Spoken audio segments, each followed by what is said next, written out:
Bonsoir à tous, bonsoir et bienvenue. Merci d'être avec nous dans votre rendez-vous hebdomadaire. Et si on parle sport, une émission qui, bien sûr, parle de tous les sports et notamment les sports qui font l'actualité. Et aujourd'hui, l'actualité, elle, est consacrée à ce qui se passe dans le football et notamment au niveau de nos joueurs internationaux, les Verts, comme on les appelle, qui évoluent notamment à l'étranger, en Europe.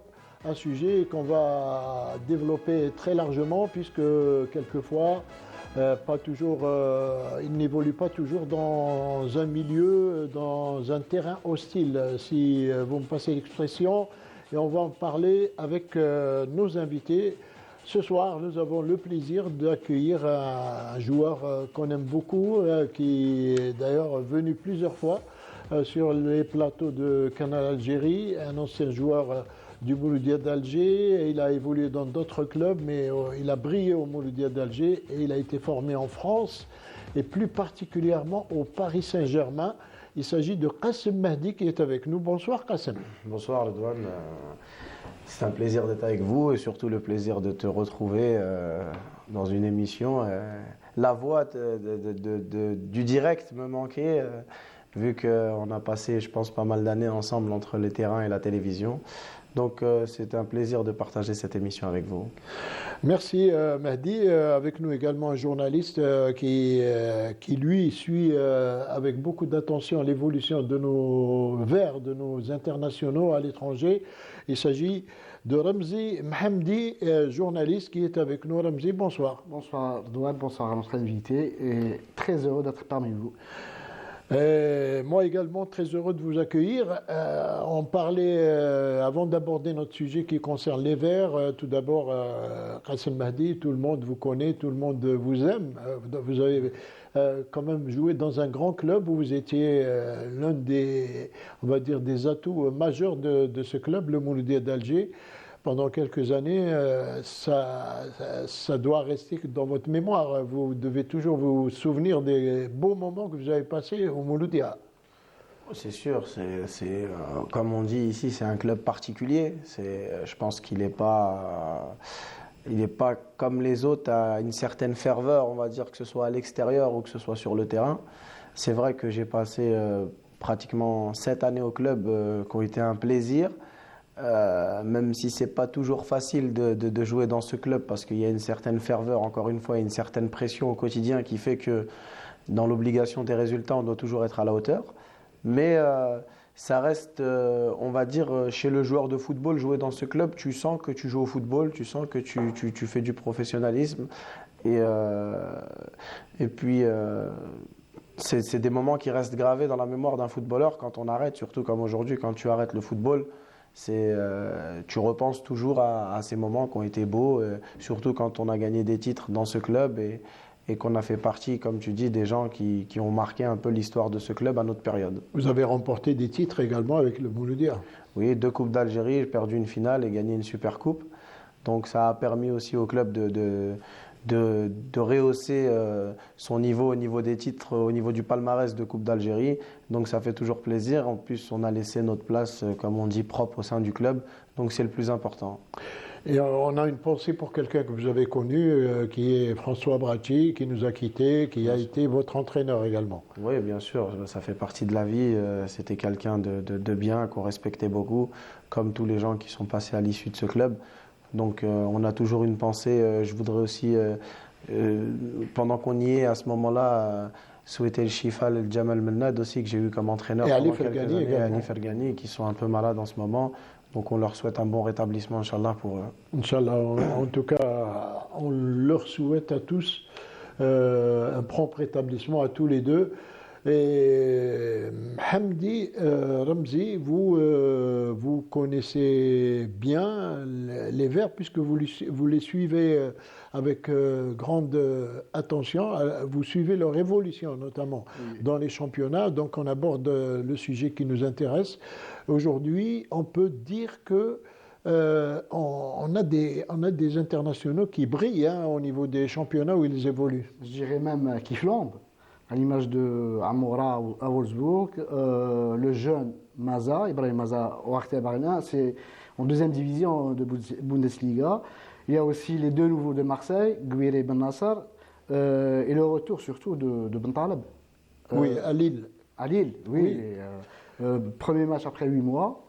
Il a été accueilli comme un héros. Comme un héros. Il a marqué, déjà, il marque l'histoire du club et du championnat français parce que c'est rare, c'est unique de voir un joueur revenir après 8 mois, après un problème de santé qui est grave, hein, et marquer, inscrire le premier but de Lille contre Rennes, je crois. Et preuve en est, il a été salué par toute la presse sportive. C'est un joueur qui est emblématique, qui peut faire son retour en équipe nationale. Oui, avec lui, les autres joueurs qui ont également marqué cette période du début de l'année, c'est Amin Gouiri et Ismaël Ben Nasser qui sont arrivés à Marseille, d'ailleurs également qui ont flambé dès leur premier match.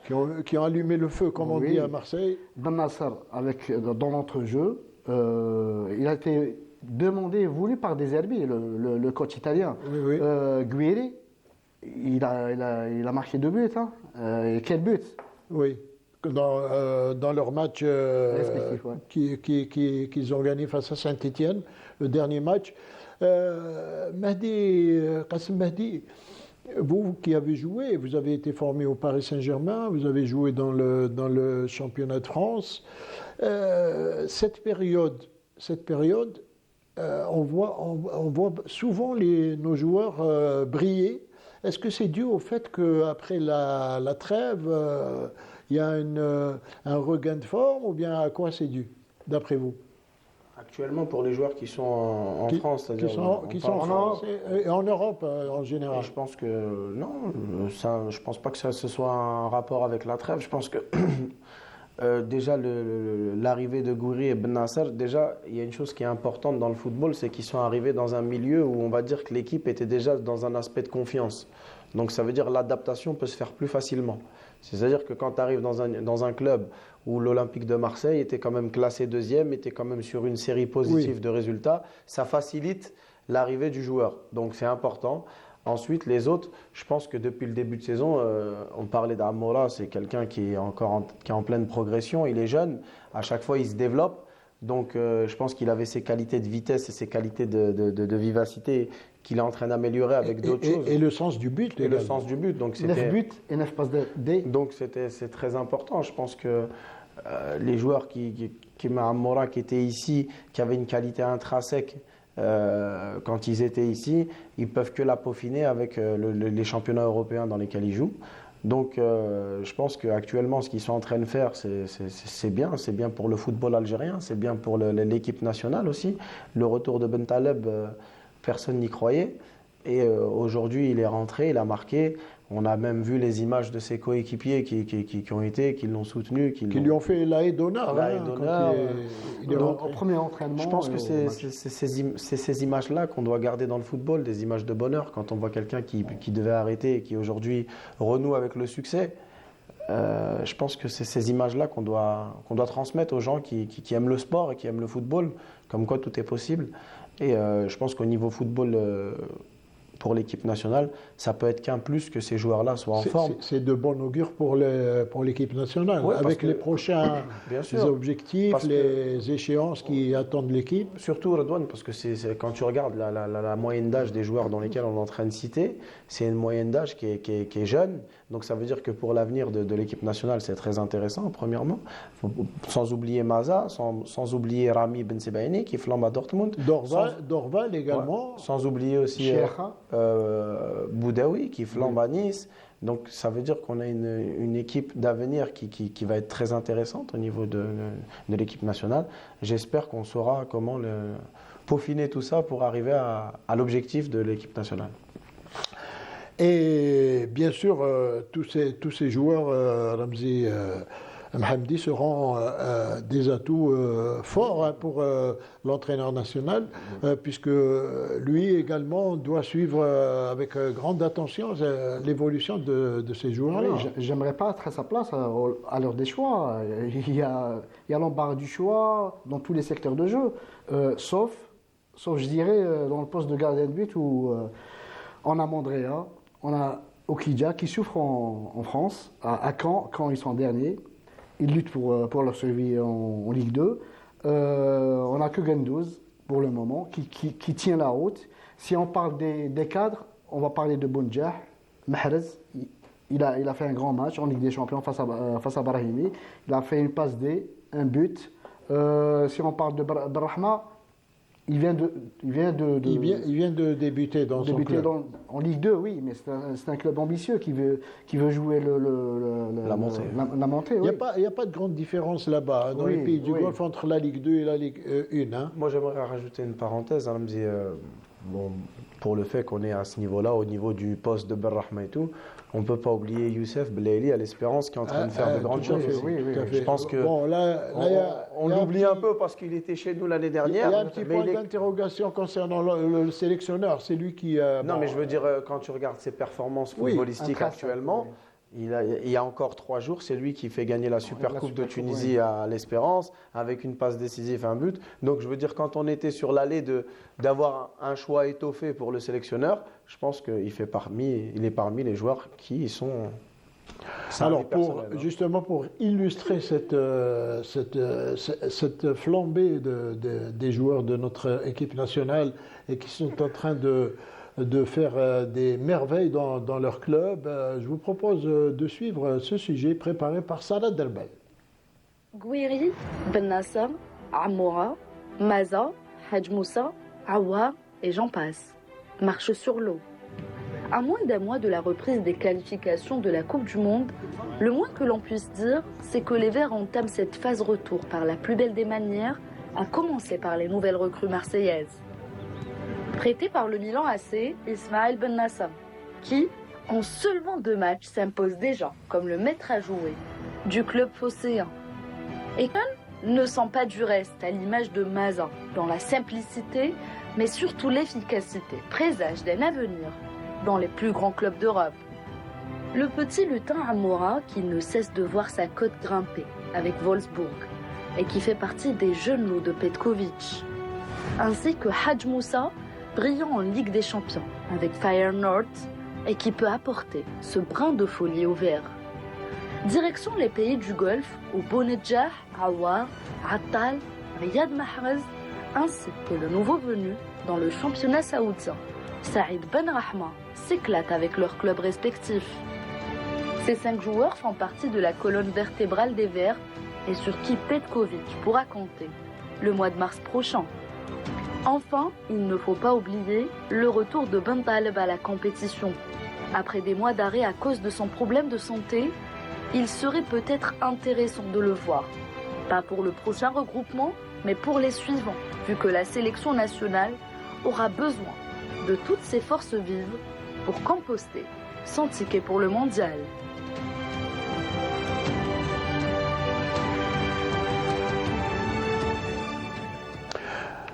Ça m'a dit, on peut dire que Petkovic aura le choix du roi, comme on dit. Hein, et il a un large éventail de joueurs là, pour composer son équipe. C'est le rôle du sélectionneur. Hein. De toute façon, il ne peut pas se permettre d'avoir une liste de 25 à 30 joueurs. Le sélectionneur, il a toujours une liste élargie à peu près entre 50 et 60 joueurs. Après, c'est des choix, c'est lui, comment il a son système de jeu, quels sont les joueurs qui peuvent plus être adaptés à son système, quelles sont les complémentarités qui vont fonctionner ensemble, les automatismes, il regarde aussi les anciennes sélections, parce qu'il y a eu des matchs qui se sont faits, il y a eu des résultats positifs, donc est-ce qu'il va se baser sur ce qui s'est passé auparavant et rajouter encore une joute positive à ce qu'il avait entre les mains? Je pense que l'embarras du choix il va être à son niveau. Et c'est toujours positif pour un entraîneur d'avoir plus le choix que de ne pas en avoir. Donc actuellement, je pense qu'il a une liste élargie positive à ce niveau-là. Ramzi, Salah Derbel a cité encore beaucoup plus de joueurs, Hadj Moussa, etc. On l'a Donc oublié, il y en a, en a celui tellement. dont j'ai parlé tout à l'heure, Dorval, qui joue en deuxième division en Bari. Italie, à Bari, oui. Et tous ces joueurs-là vont véritablement représenter presque, on va dire, la nouvelle vague de cette équipe nationale. Oui, la nouvelle vague. On a oublié de citer tout à l'heure Hadj Moussa, qui brille aussi pour sa première saison au niveau, en Ligue des Champions. Il faut être costaud. Et aux Pays-Bas, Aux c'est Pays-Bas, pas facile. Oui, il vient de changer d'entraîneur, mais ça ne va pas changer pour lui, pour le statut de titulaire. On a oublié Zaroury. Même si en sélection nationale, il est un peu certains matchs, il est bon, d'autres non. Mais par rapport au. Il y a que moins d'un mois pour préparer le match de qualification pour la Coupe du Monde. Je pense que Petkovic va installer son système, ses joueurs, pour préparer aussi à la Coupe d'Afrique. On n'aura pas assez de temps, assez de matchs pour préparer cette CAN qui est. Peut-être qu'il a déclaré. Pour également les matchs de préparation, Oui, parce oui, que là, c'est là où il a besoin des joueurs. Des joueurs, et il n'aura pas assez de temps pour préparer tout ça. Il y aura aussi, comme j'ai dit, la CAN pour la préparer. C'est tout. Qassem Mahdi, vous avez été sélectionné quelques fois également, quand vous étiez ici ou bien avant? Non, quand j'étais ici. Ah, d'accord. Et lorsque vous avez débuté, bien sûr, votre carrière, vous avez été formé au Paris Saint-Germain. Est-ce que vous aviez dans la tête déjà un jour de rejoindre l'équipe nationale? Oui, pourquoi pas. C'est le rêve de tout joueur, que ce soit ici ou que ce soit un joueur qui soit binational et qui joue dans un championnat européen. C'est le rêve de pouvoir porter les couleurs de son pays, donc c'est automatique. Je pense qu'on fait du football pour essayer d'arriver au plus haut niveau, d'essayer d'accéder à la plus belle carrière possible. Donc je pense que c'est le rêve de n'importe quel joueur qui rentre dans le monde du professionnalisme, de pouvoir porter un jour le maillot de sa sélection. Quand vous étiez au PSG, est-ce qu'il y avait beaucoup de joueurs d'origine algérienne à vos côtés Non, au pas centre énormément. de formation, non? Pas énormément, non, pas du tout, même pas. J'étais le seul, je pense. Et comment que ça se passait pour vous? C'était facile? Il n'y avait pas de problème au niveau du club, au niveau de l'environnement? Non, sauf que le football en France a beaucoup changé. On va dire que c'est un football qui était plus basé sur le physique, donc le recrutement était plus fait sur des bases autre que par exemple le football espagnol ou le football de chez nous, le football brésilien, le football à base de technique. À l'avant-tout, ça reste un sport où on a envie de voir de la joie, du football. Là-bas en France, le système est en train de changer, donc ça se développait plus sur le plan physique, sur le plan athlétique. Donc ils étaient plus en train de prendre des gens avec un certain physique, un haut gabarit, des gens qui avaient la force pour pouvoir être sur le terrain. Alors, il s'avère que chaque championnat a son identité, hein.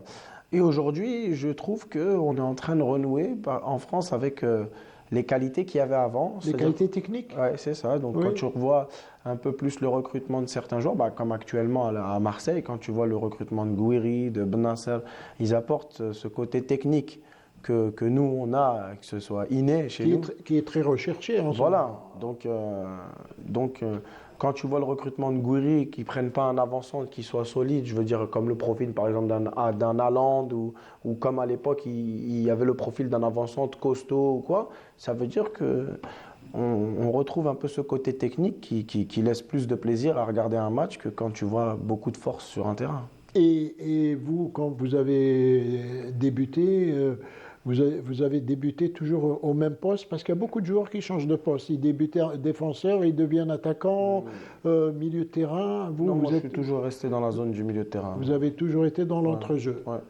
Oui, et donc à partir de là, qu'est-ce qui vous a également motivé à venir jouer dans le championnat d'Algérie? Écoutez, c'est un peu des choix de carrière, on va dire. Quand j'ai signé pro en France, j'ai été en Espagne où j'ai subi une petite blessure qui m'a empêché d'être sur les terrains pendant un petit moment. Ensuite, je suis rentré, je me suis refait prêter en France et un jour, j'ai rencontré Khaldin Madoui comme ça en France, qui était venu voir un match et il m'en avait parlé. Ensuite, par l'intermédiaire de Khaldin, on avait discuté. Il m'avait dit pourquoi tu rentrerais pas jouer dans le championnat chez nous et tout. J'ai dit pourquoi pas, ça peut être une possibilité. Ensuite, c'était des négociations entre moi et le club. Et Vous êtes arrivé à Sétif, donc. à Sétif et ensuite D'abord. je suis arrivé à Sétif et puis depuis je suis resté parce que tant mieux, tout s'est bien passé donc ça va. Bah oui, tant mieux. Alors, justement, nous, le sujet qu'on va aborder aujourd'hui, disons le deuxième aspect de notre émission, c'est qu'aujourd'hui, les choses, effectivement, comme vous l'avez dit, ont changé. Pour beaucoup de joueurs d'origine maghrébine et plus particulièrement pour les Algériens aujourd'hui, dans des clubs, il y a une forme de, on va dire, on va pas dire racisme, mais on va dire xénophobie. Il y a les deux. Est-ce qu'à l'époque déjà, est-ce qu'il y avait quelque chose de ce genre lorsque vous étiez dans votre club? Bon, j'irai pas jusque-là, mais je vous ai dit tout à l'heure, les choix étaient faits plus sur des performances athlétiques que sur des performances, c'est-à-dire du côté technique. Donc à partir de ce moment-là, on pouvait l'entreprendre comme chacun pouvait l'entreprendre à sa façon. Tu pouvais le comprendre comme des formes xénophobistes, comme tu pouvais l'entreprendre pour des choix, on va dire, c'est-à-dire que des fois tu voyais des joueurs qui étaient pris, que tu lui disais de faire 100 jongles, il ne les faisait pas. Et par contre, tu lui disais de courir 100 mètres comme Usain Bolt, il le faisait. Donc pour moi, ça faisait plus partie du football. Le football, ça reste quand même un spectacle. Tu as envie de voir du football, tu as envie de voir des gestes techniques. Le spectateur, quand il vient, il n'a pas envie de voir spécialement quelqu'un qui fait que courir. Il a envie de voir un beau contrôle, il a envie de voir une bonne prise de balle. Donc, c'était plus dans ce genre. Après, chacun l'entreprend à sa façon. Vous avez jamais entendu quelque chose de déplacé je ne parle pas que dans le club, dans les tribunes, dans les... Non, à mon égard, à travers mon expérience, je n'ai jamais ressenti ce genre de choses. Mais aujourd'hui, on le voit des fois par rapport à certains championnats. Des fois, j'entends des choses qui sont exaspérantes. C'est difficile à entendre ce genre de choses-là. C'est lié aujourd'hui peut-être au grand changement, à la transformation du climat sur le plan idéologique, parce qu'en Europe aujourd'hui, ça glisse complètement vers l'extrême droite, l'ultranationalisme comme il l'appelle, et donc ça influe un peu sur le football. Bien sûr, bien sûr. Ben, juste le côté politique, il est obligé automatiquement d'influencer sur le côté sportif. L'influence politique a toujours été... ça marche ensemble. Ça marche ensemble. Hein. De toute façon, les décisions qu'un pays ou un autre peuvent prendre, elles répercutent automatiquement sur ce qu'il y a ensuite dans la vie au quotidien. Donc, et quel impact ça a sur un joueur, sur le plan psychologique? Est-ce que ça diminue de ses capacités, ce genre de comportement?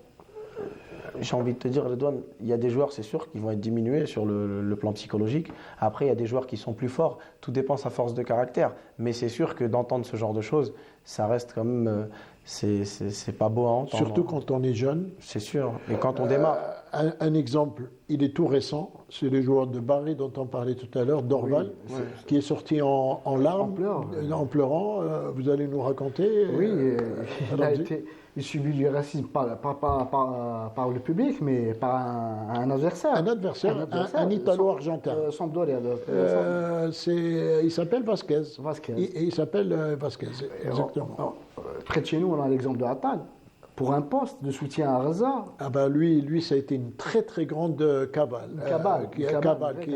Qui a été montée contre lui. Oui, on va en reparler dans un instant.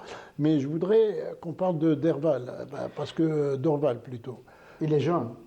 Il ne faut pas oublier, il est jeune. Il est très jeune. Comme il a dit Mehdi, quand on est jeune, on peut subir cette pression, on peut dégager, c'est un défenseur algérien. Il pourrait être présélectionné par rapport aux prochaines échéances. Il est encore jeune. Hein. Il fait son apprentissage en Italie, en deuxième division, en Série B. Oui. Mais c'est insupportable de voir... Si j'étais un supporter, on dirait que entre parenthèses, c'est culturel en Italie. Les supporters de la Lazio, ils sont comme ça, hein, ils sont fascistes. Et en plus, c'est pas la première fois Qu'il on, subit. on lui a même lancé des cris De singes, singes, des etc. bananes. Et là, tout récemment, on l'a insulté Oui, par rapport mais à sa race. En Italie, c'est comme ça. C'est presque chaque semaine, il y a des trucs comme ça. On se rappelle de Mac Maignan, le gardien du Milan, qui a demandé à l'arbitre d'arrêter le match. C'est inacceptable et inadmissible. Et si on revient à Ben Nasser, le journaliste Daniel Riolo et son comparse Florent Gautreau, il y a 2 jours, il a commenté sur parce que Ben Nasser il porte un collant. Alors, il s'est dit pourquoi il porte un collant alors qu'on est à Angers, il ne faisait pas froid. Mais je veux lui rappeler que du temps de Neymar et de Verratti, il portait, Des collants également. des collants, mais il n'avait rien dit sur ça. C'est ça, c'est incompréhensible. C'est toujours la cible.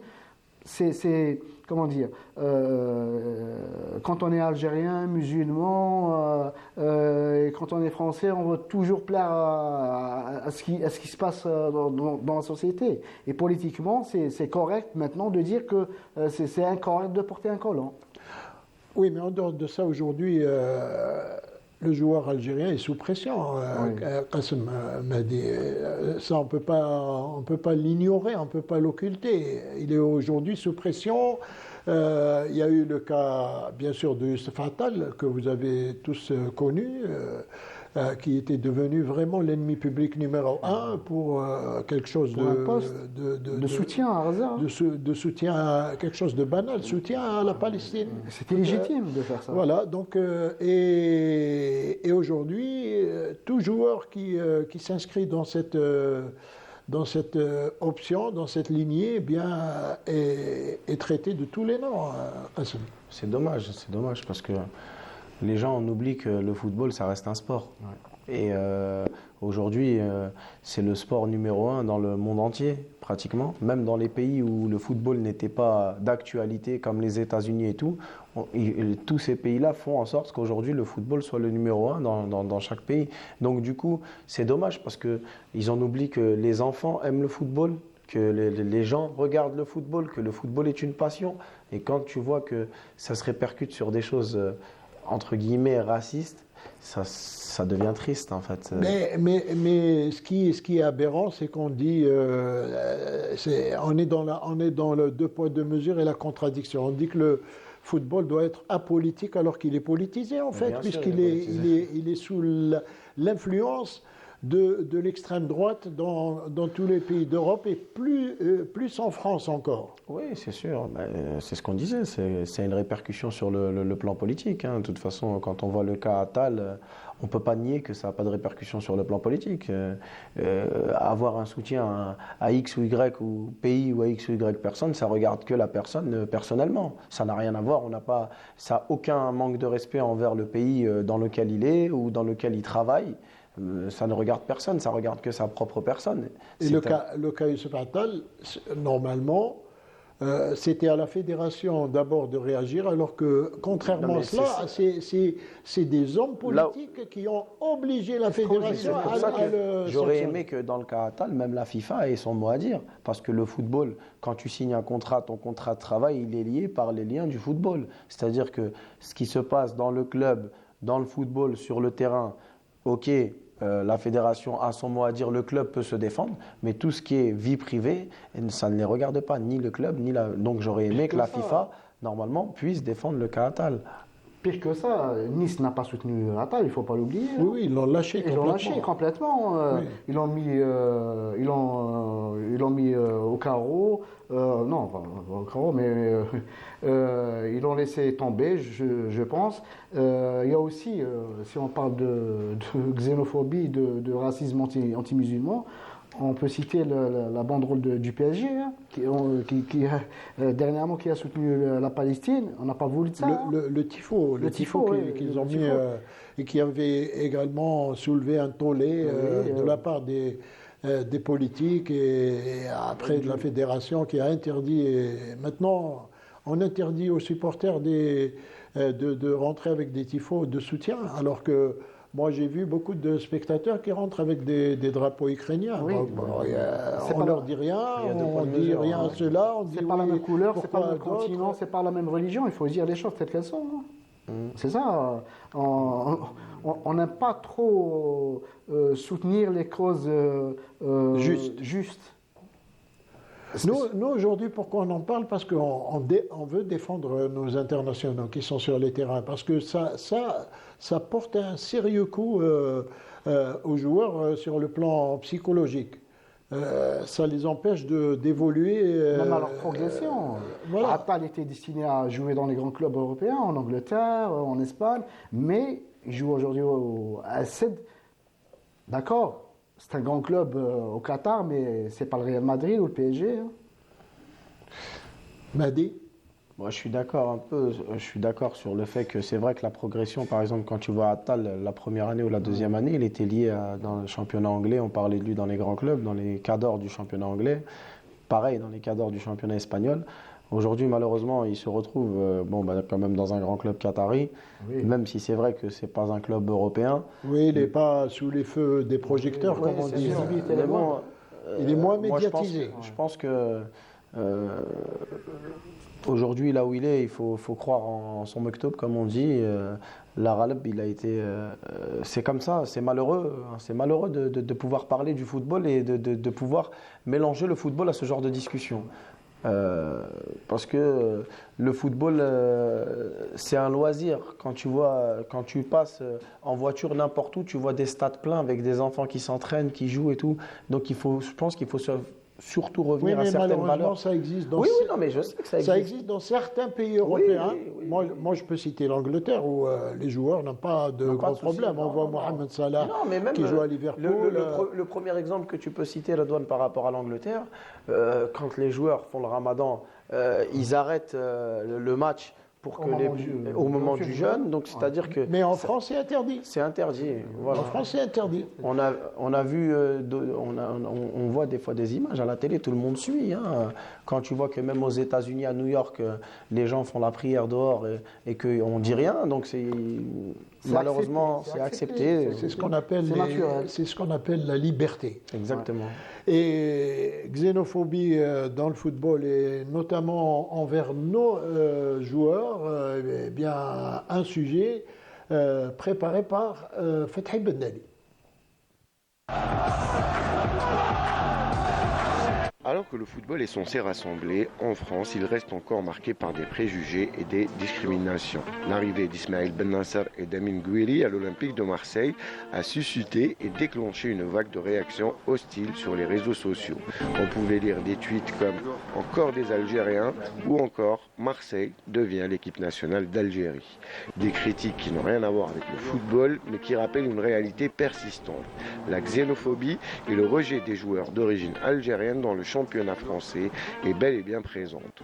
Pourtant, la réponse, elle, est venue du terrain. En 3 matchs, Amin Gouiri s'est illustré avec 2 buts et 3 passes décisives, tandis qu'Ismaël Ben Nasser a marqué les esprits en réussissant 103 de ses 104 passes, un record de précision en un match de Ligue 1 française. Cette hostilité n'est pas nouvelle. En avril dernier, Hadjem, l'international algérien du FC Nantes, avait été mis à l'écart pour avoir choisi de jeûner pendant le mois de Ramadan. Un choix personnel qui lui a valu une exclusion et une vague de polémique. Et comment oublier le cas Youssef Attal, l'international algérien qui évoluait à l'époque à l'OGC Nice et qui a été la cible d'une véritable cabale médiatique accusé d'avoir partagé une vidéo dénonçant les violences à Gaza. Attal a été suspendu par son club et traîné dans la boue par certains médias et politiques. Une indignation à géométrie variable qui n'a fait qu'alimenter le sentiment d'injustice ressenti par de nombreux supporters algériens. Le football doit rester un espace de respect et d'inclusion. Malgré la campagne Say No to Racism, le racisme anti-algérien persiste dans le championnat français. Mais une chose est sûre, sur le terrain, nos joueurs continuent de répondre par leur talent et leur détermination. Voilà, et bien évidemment, c'est clair. On a vu Amin Gouiri quand il est arrivé à Marseille, il avait un drapeau algérien. c'est son drapeau, hein, c'est le drapeau de l'Algérie. C'est son droit. Et puis juste après, moi j'ai eu l'occasion de suivre certains plateaux de télé, radio en France, et je peux vous dire que ils lui sont n'a pas tombés plu, dessus à bras raccourcis. Hein.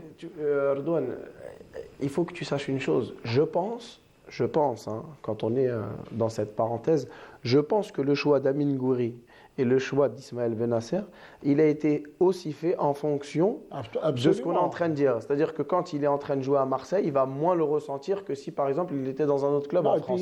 Marseille, on a la ferveur de... Économiquement, c'est fait à dessein de la part de Marseille. Parce quand on parle le sujet qu'on est en train de déployer, c'est-à-dire qu'aujourd'hui, quand il joue à Marseille, il se sent plus chez lui que quand il joue dans un autre club de France. Tu m'as compris. Marseille, il se sent chez lui, quoi. Mais les médias, ils l'ont descendu en flamme. Les médias, le drapeau algérien. Je vais aller plus loin avec toi. Même les médias, quand il s'agit du club de Marseille, ils évitent de dire certaines choses parce qu'ils savent que la ville c'est assez chaud, ça peut vite exploser et ça peut vite se retourner contre eux. Donc, je pense que même le choix footballistique de nos deux joueurs, il a été en fonction aussi de cette ferveur qui est qu'à Marseille, on se sent un peu plus chez nous.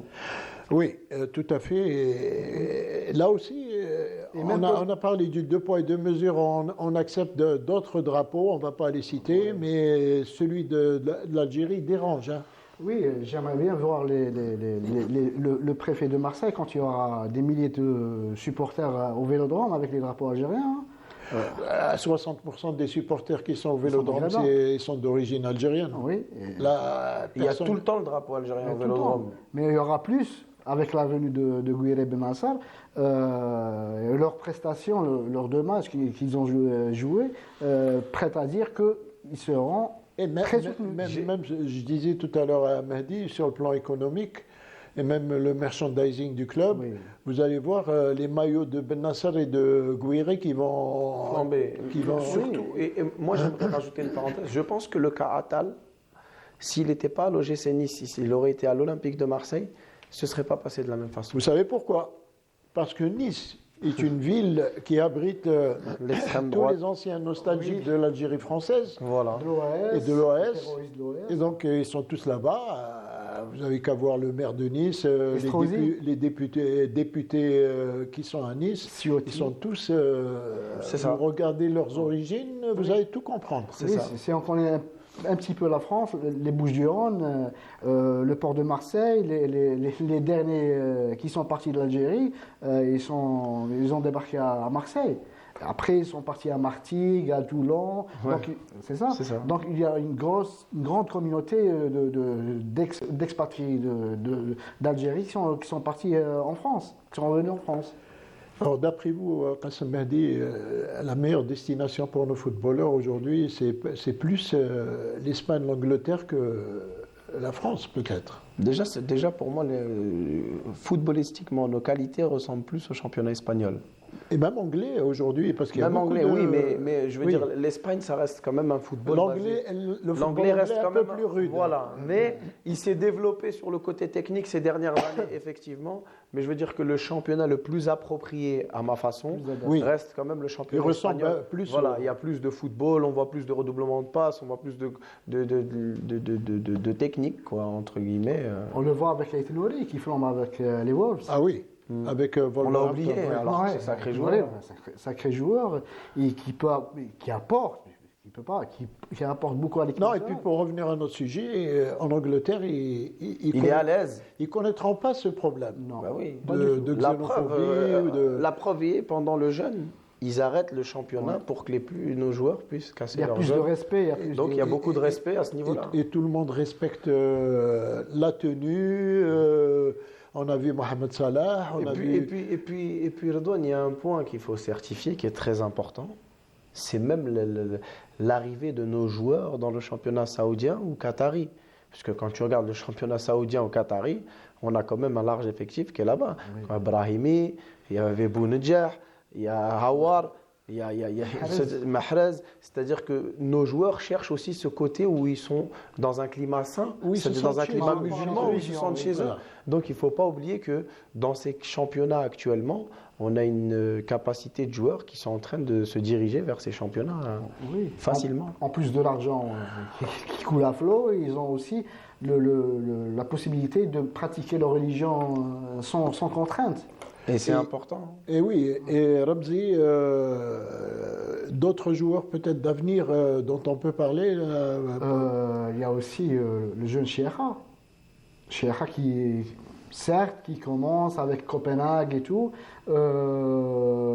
J'ai cité tout à l'heure Maza. Maza, dans la côte à grimper. Amora même. Amola, il est visé par Liverpool là, en ce moment. Liverpool et Francfort. Lui et Maza. Francfort je pense que Liverpool a même fait une offre de 40 millions d'euros pour Amola. Pour Amola, ils ont payé 18 millions à Wolfsburg. Oui. La plus-value, elle est énorme. Il gagne de l'argent. Et le championnat n'est pas terminé. On ne sait pas où il va. Peut-être qu'il y en aura d'autres d'ici la fin de saison. S'il continue à flamber, il risque d'avoir plus de propositions, plus d'opportunités. Et la dernière fois, dans notre émission de Canal Algérie, Canal Foot, on avait parlé il y a un petit génie qui est à l'Académie de football de Chelsea, on en a parlé, Axel Sekoh. Oui. Qui est en train de faire parler de lui. Tout le monde dit c'est un futur Messi. Parce qu'il est très très doué techniquement. Oui, mais dans l'immédiat, on a besoin de ces gens. Ah oui, mais moi je parle je vais plus loin encore. De l'avenir. Ça veut dire qu'il y a de la patte. Oui. Il faut simplement la suivre. Erdogan, quand tu parles de patte, on était, je vais un peu fermer la parenthèse binationaux. Mais même dans le championnat local, on a la patte qui est la qualité intrinsèque alliée. L'Algérien est né football. C'est-à-dire qu'il n'y a pas un Algérien qui ne sait pas jouer au football. Seul problème, la question que je vais vous poser, peut-être qu'ici on ne travaille pas assez. Non, ce n'est pas qu'on ne travaille pas assez. Aujourd'hui, on commence à travailler. On commence à travailler. Ici, aujourd'hui, on commence à croire que, justement, grâce à nos joueurs qui étaient là et qui sont partis et qui sont en train de réussir, qu'on a les moyens de faire quelque chose de beaucoup mieux ici. Mais c'est grâce au travail. Oui, également. c'est grâce au travail. Aujourd'hui, ça commence à se développer. Ils sont en train de mettre des centres de formation en place pour qu'on puisse accentuer sur la formation. C'est-à-dire que pas comme avant, tu arrives en senior et tu en oublies la formation. Aujourd'hui, on commence à développer ce système de formation qui fait qu'une fois que tu arriveras en senior, tu auras déjà un football plus étoffé. Et c'est ce qui a fait qu'aujourd'hui, quand tu regardes nos joueurs qui quittent le championnat local, quand ils vont à l'étranger, ils sont tous en train de réussir. Je donnerai l'exemple de 3 joueurs. Tetalawi, Adam Zorgan et j'en ai oublié un autre, Kadri. Ils sont en train de flamber aussi en Belgique. On les a oubliés, mais eux aussi, ils sont même très quand bons. on parle de championnat, j'ai oublié tout à l'heure même un autre joueur qui est quand même important à l'équipe nationale. Il y a Adam Mounas qui est au Qatar, aussi Al-Sad avec Attal. C'est Adam Mounas quand il est en forme, c'est un joueur. Qui a failli venir en Algérie jouer. Pas mal. Il a reçu un carton rouge hier en Ligue des Champions d'Asie. Donc aujourd'hui, que ce soit au niveau local ou que ce soit au niveau international, il y a de quoi faire. Oui. Il y a de quoi faire. Je citerai aussi, qu'on l'aime ou qu'on l'aime pas, Islam Slimani. Hein. Il est sorti d'ici. On n'a pas à ne pas l'aimer. Oui, mais pour certains. Il est toujours là. Il c'est juste prendre en considération l'âge qu'il a. Non, par rapport au parcours. Il est sorti mais par rapport au poste qu'il occupe, on a vu beaucoup de joueurs dépasser largement la trentaine et qui ont continué. On a Lewandowski, on a Ibrahimovic. Ça, c'est un poste où l'expérience joue beaucoup. Quand tu prends Lewandowski et Ibrahimovic, Erdogan, c'est des joueurs depuis leur âge, depuis tout petit, ils sont formés pour le football avec les moyens, avec les qualités de développement. Islam, malheureusement, il a commencé à se développer une fois qu'il a quitté l'Algérie. Quand il est parti au Sporting, c'est là où il a commencé à accentuer ses qualités. Donc, par rapport à eux, il a pris du retard au niveau de l'âge. Au niveau du travail. Voilà. Et aujourd'hui, ce qu'on souhaite à notre football à nous, c'est qu'on prenne en considération ces choses-là pour pouvoir développer le football. Aujourd'hui, quand même, l'État nous met des moyens qui sont beaucoup mieux qu'avant. Quand tu vois les stades, quand tu vois les structures, quand tu vois les centres de formation qui sont en train de se construire. Donc, ça donne envie de travailler, ça donne envie de développer le football à l'échelle locale et internationale. Et nous, notre grand espoir, c'est que nos joueurs évoluent dans de bonnes conditions, que ce soit en Europe ou ici. Et ici, en tout cas, il n'y a pas de problème. Alors, nous, notre espoir, c'est qu'un jour, pourquoi pas, si nos clubs deviennent vraiment professionnels, que ces joueurs-là viennent jouer dans Mais notre bien championnat. sûr. Mais Ils auront plus de problème de aujourd'hui, xénophobie, hein. aujourd'hui, je pense qu'on a quand même eu, par exemple, cette année, 3-4 joueurs qui sont venus jouer dans le championnat local, même s'il y en a 2 qui sont repartis, mais ils sont quand même venus, ils sont venus. Bon, Delors, il est encore prêté par le Mouloudia, donc il va revenir. Il y a Boudebouz qui joue à la JSK, donc ça veut dire que quand même, les gens s'intéressent au football local et c'est très important qu'on puisse avoir des joueurs comme ça qui viennent parce que ça ouvre la porte à d'autres. Comme je me souviens à l'époque, quand je suis arrivé moi, c'était un peu fermé à ce niveau-là, mais le fait d'avoir réussi, ça a ouvert la porte à beaucoup d'autres qui sont venus, qui ont, on va dire, ouvert une histoire avec le football local. La meilleure réussite, c'est celle de Boudebouz, la meilleure adaptation plutôt, celle de Boudebouz. Il vient avec, il est humble, il donne, il aide les jeunes surtout. Il n'y a pas que lui. Hein. Quand on voit cette année, il y avait Gdiora qui était au CRB l'année dernière, il y avait Mboulhi qui est passé par le CRB. Et ça veut dire que quand même, il y a un intérêt. Il y a un intérêt et il y a un avenir qui va dans le bon sens. Justement, c'est tous ces joueurs-là qui viennent, qui reviennent en Algérie pour jouer. C'est aussi un peu par rapport à l'ambiance, au climat qu'il y a là-bas, en Europe, en France plus précisément. Comme le sujet d'aujourd'hui, en terrain hostile. Ici, il n'y a pas d'hostilité, au contraire. Il y a du respect. On ne va pas frontalement chercher les joueurs. On aime les joueurs, ces joueurs, on les aime. Quand on est dans un club, il faut se sentir aimé. Quand on n'est pas aimé, on part. Et moi, bon, puisqu'on approche de la fin de l'émission, moi je vais dire, il faudrait également qu'on puisse concrètement soutenir nos joueurs internationaux qui sont en France et qui subissent quelquefois des choses pas très, très conventionnelles. Qu'est-ce que vous en pensez, Mehdi ? Je pense qu'il faut qu'il soit déjà le joueur personnellement lui-même, il faut qu'il montre qu'il ait une certaine force de caractère, encore une fois. Il faut qu'il sente justement, comme tu dis, l'appui de tout le monde, qu'il sente à travers nos médias, à nous personnellement. Nos médias, la fédération. Voilà, nos médias, la Fédé, le peuple algérien qui puisse soutenir nos joueurs à l'étranger, parce qu'on est pratiquement partout dans le monde, donc ça fait plaisir. On est une communauté quand même importante. Donc, nous, en plus, nous sommes solidaires entre nous. Donc, le fait de pouvoir en discuter, d'en parler, qu'ils sentent qu'à travers nos médias, à travers la presse, à travers la fédération, qu'ils ont un soutien de la part de tout le pays et de tout Algérien, je pense que ça leur laisse beaucoup plus de force à combattre justement ce genre on va dire, entre parenthèses, racisme pour être... oui, c'est ça, le terme, c'est du racisme. J'abonderai dans le même sens de Mehdi. Oui, vous, en tant que journaliste, la fédération a fait son travail. Que les médias algériens également, comment ils doivent réagir. Oui, il ne faut pas que faire dans la critique sur le plan du jeu, il faut aider le joueur, il faut non, je veux dire, face à ce qui se passe en ce moment. Oui, il faut dénoncer. Dénoncer. À chaque fois, il faut dire les choses. La fédération a fait son travail. Elle a dénoncé par rapport à Dorval. Elle a dénoncé. Elle a mis. Et ça, c'est bien. Ils ont fait un communiqué officiel. La fédération a réagi tout de suite. Mais je pense que la fédération, Redouane, est dans le bon sens. Oui. Je pense que la fédération actuellement est dans le bon sens. Elle est structurée. Je pense que le fait que... Elle avance bien. Je pense que le fait que Nadir Bouzned, en tant que secrétaire général, soit revenu, c'est important parce que c'est lui qui a eu à l'époque... C'est une très bonne chose. Voilà, c'est lui qui a eu à l'époque avec M. Raourawa l'idée justement de commencer à faire développer le système de binationaux. Même le président de la fédération, aussi, qui est ministre des Sports. Aujourd'hui, je pense que même au niveau du président de la République, qui est en train de mettre les moyens nécessaires pour le sport algérien, c'est très important.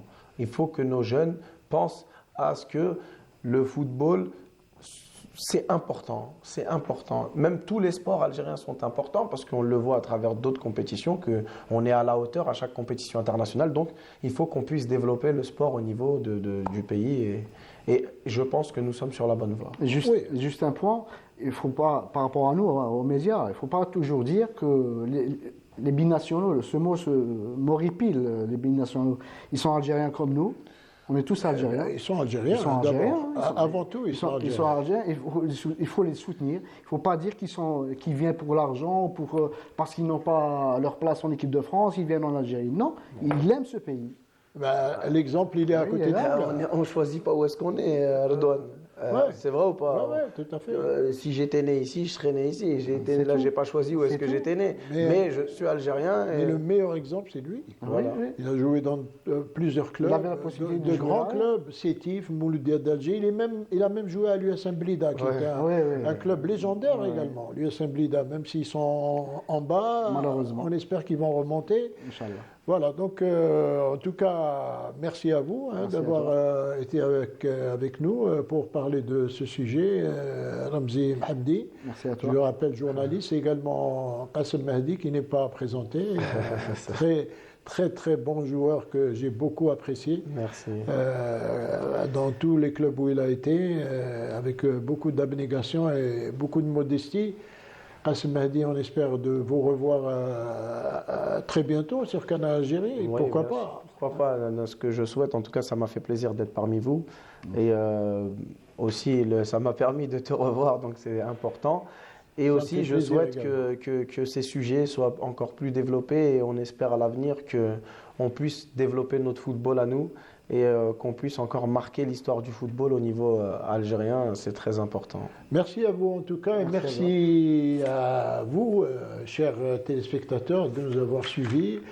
On se retrouve la semaine prochaine, Inch'Allah, pour une autre émission. D'ici là, portez-vous bien. Excellente soirée sur Canal Algérie.